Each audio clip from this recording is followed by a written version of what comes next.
പ്രതിഭയുടെ 99% കഠിനാധ്വാനവും 1% പ്രചോദനവുമാണെന്നാണ് Thomas Alva Edison പറഞ്ഞിരിക്കുന്നത്. ലോകത്തെ ഏറ്റവും കൂടുതൽ കണ്ടുപിടുത്തം നടത്തിയ ഒരു ശാസ്ത്രജ്ഞന്റെ വാക്കുകൾ കടമെടുക്കുകയാണെങ്കിൽ അവിടെ ഹാർഡ് വർക്ക്, അതായത് കഠിന പ്രയത്നം എന്ന വാക്കിന് എത്രത്തോളം പ്രാധാന്യം കിട്ടുന്നു അത്രത്തോളം പ്രാധാന്യം ലഭിക്കുന്ന മറ്റൊരു വാർഡാണ് പ്രചോദനം അഥവാ മോട്ടിവേഷൻ. നമ്മളറിയാം, ഒരുപാട് പരീക്ഷകൾക്ക് വേണ്ടിയുള്ള തയ്യാറെടുപ്പിലാണ് നിങ്ങൾ ഉദ്യോഗാർത്ഥികൾ, നിങ്ങൾ എല്ലാവരും തന്നെ.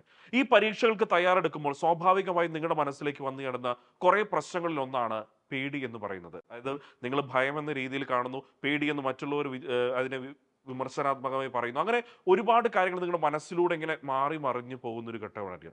കാരണം ഒരു പരീക്ഷ എന്തായാലും നമ്മുടെ ഒരു ജീവിതത്തിന്റെ ഭാഗമാണ്. ഇനി വരാൻ പോകുന്ന നമ്മുടെ ഭാവിയെ നിർണ്ണയിക്കുന്ന ഒരു ഘട്ടത്തിലേക്ക് നമ്മൾ കടക്കുമ്പോൾ നമ്മുടെ മനസ്സിലേക്ക് ഒരുപാട് കാര്യങ്ങൾ ഈ ടെൻഷൻ കൊണ്ടുവരാൻ വേണ്ടി വരും. അപ്പൊ ഇത്തരം കാര്യങ്ങൾ മാറ്റിവെച്ചുകൊണ്ട് മാത്രമേ നമുക്ക് എന്ത് ചെയ്യാൻ പറ്റുള്ളൂ, ഒരു പരീക്ഷയെ സമീപിക്കാൻ വേണ്ടി സാധിക്കുള്ളൂ. ആ പരീക്ഷയെ സമീപിക്കുമ്പോൾ നമ്മൾ വളരെ തെളിഞ്ഞ മനസ്സോടുകൂടി അല്ല നമ്മൾ പരീക്ഷയെ സമീപിക്കുന്നതെങ്കിൽ തീർച്ചയായും നമുക്ക് ഒരുപാട് കൺഫ്യൂഷൻസ് ഉണ്ടാവും, ഒരുപാട് സംശയങ്ങൾ വരും. ആ സംശയങ്ങളൊക്കെ നമ്മളെ എന്ത് ചെയ്യും, ഒരുപാട് പേടിയിലേക്കും ഭയത്തിലേക്കൊക്കെ നമ്മളെ കൊണ്ടുപോകുന്നു.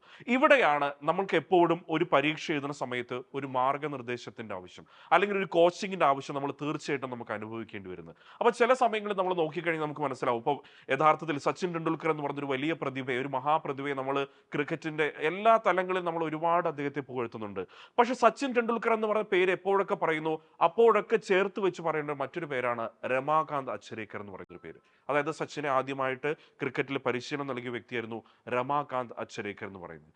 എങ്ങനെ കൃത്യമായി ഒരു പ്രതിഭയെ എങ്ങനെ വാർത്തെടുക്കണമെന്നുള്ള കൃത്യമായ രൂപമുള്ള വ്യക്തിയായിരുന്നു രമാകാന്ത് അച്ഛരേക്കർ.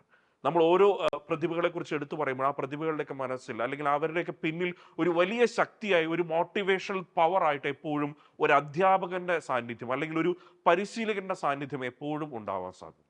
അപ്പൊ അത്തരം അധ്യാപകരുടെയും പരിശീലനയും സാന്നിധ്യം വളരെ വലുതാണ്. അപ്പൊ നമുക്കറിയാം, ഹെലൻ കെല്ലറുടെ കഥ തന്നെ നമുക്ക് നോക്കിക്കഴിഞ്ഞാൽ മനസ്സിലാക്കാൻ സാധിക്കും. വളരെ ചെറിയ പ്രായത്തിൽ തന്നെ അവർക്ക് എന്ത് ചെയ്യുന്നു, കാഴ്ച നഷ്ടപ്പെടുന്നു, സംസാരിക്കാനുള്ള ശേഷി നഷ്ടപ്പെടുന്നു, കൃത്യമായ രീതിയിൽ കമ്മ്യൂണിക്കേഷൻ നടത്താൻ സാധിക്കുന്നില്ല. അങ്ങനൊരു അവസ്ഥയിൽ നിന്നും ഹെലൻ കെല്ലറെ പിന്നീട് ആ ഒരു അന്ധരെയും എതിരെയുമായിട്ടുള്ള ആദ്യത്തെ പ്രധാനമായിട്ടുള്ള ഡിഗ്രി നേടുന്ന ഒരു വ്യക്തിയായിട്ട് മാറ്റുന്നതിൽ ഏറ്റവും വലിയ പങ്ക് വഹിച്ചത് അവരുടെ അധ്യാപികത തന്നെയാണ്. ആ അധ്യാപിക ഹെലൻ കെല്ലറും തമ്മിലുള്ള ആത്മബന്ധം എന്ന് പറയുന്നത് ഒരുപാട് കാലത്തോളം എല്ലാവർക്കും മാതൃകയെ കൊണ്ടെടുക്കാൻ പറ്റുന്നു. കാരണം തന്റെ ജീവിതം ഇവിടെ അവസാനിച്ചു എന്ന് കരുതിയിരിക്കുന്ന ആ മൊമെന്റിൽ നിന്നാണ് ആനി സള്ളിവൻ എന്ന് പറയുന്ന ആ ഒരു അധ്യാപിക ഹെലൻ കെല്ലറെ വലിയ വിജയങ്ങളിലേക്ക് നടത്തിക്കുന്നത്. കാണാൻ കാഴ്ചയില്ല, എനിക്ക് സംസാരിക്കാൻ കേൾക്കാൻ കഴിയില്ല, അങ്ങനെയുള്ള ഒരു വിദ്യാർത്ഥിയെ 1500ഓളം ആർട്ടിക്കിൾ എഴുതിയ ഒരു വലിയ എഴുത്തുകാരിയാക്കുന്നതിൽ, അല്ലെങ്കിൽ മികച്ചൊരു പ്രഭാഷകയാക്കുന്നതിൽ, മികച്ചൊരു സാമൂഹ്യ പ്രതിബദ്ധതയുള്ള ഒരു പൗരനാക്കുന്നതിൽ ഏറ്റവും കൂടുതൽ വലിയ പങ്ക് വഹിച്ചത് ആനി സള്ളിവൻ എന്ന് പറയുന്ന ഒരു അധ്യാപികയുടെ സാന്നിധ്യമാണ്. ആ ഒരു സാന്നിധ്യമാണ് പലപ്പോഴും നമുക്ക് പരീക്ഷകൾക്ക് ആവശ്യമായി വരുന്നത്. കാരണം ഒരുപാട് പരീക്ഷകൾ നമ്മളെ കാത്തിരിക്കുകയാണ്. ഇനി വരാൻ പോകുന്ന മാസങ്ങൾ എന്ന് പറയുന്ന PSCയെ സംബന്ധിച്ച് മറ്റുള്ള കോമ്പറ്റേറ്റീവ് എക്സാമുകൾ എല്ലാം നമ്മളെ കാത്തിരിക്കുകയാണ്. ഇങ്ങനൊരു അവസരത്തിൽ നമുക്ക് തീർച്ചയായിട്ടും നമ്മുടെ പരാജയ ഭീതി മാറ്റിവെക്കാൻ നമുക്ക് തീർച്ചയായിട്ടും ഒരു അധ്യാപകന്റെ അല്ലെങ്കിൽ ഒരു പരിശീലന സാന്നിധ്യം ഉണ്ടാവും. അവർ നൽകുന്ന പ്രചോദനം നമുക്ക് ആവശ്യമായി വരും.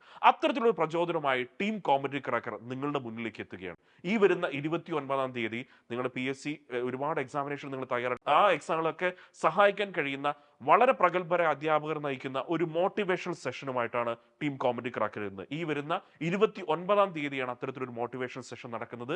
ആ സെഷനിൽ നിങ്ങൾക്ക് പങ്കെടുക്കാൻ താല്പര്യമുണ്ട്, തീർച്ചയായും നമ്മുടെ നമ്പറിലേക്ക് കോൾ ചെയ്ത് കഴിഞ്ഞാൽ അതിനെക്കുറിച്ചുള്ള എല്ലാ ഡീറ്റെയിൽസും നിങ്ങൾക്ക് കിട്ടും.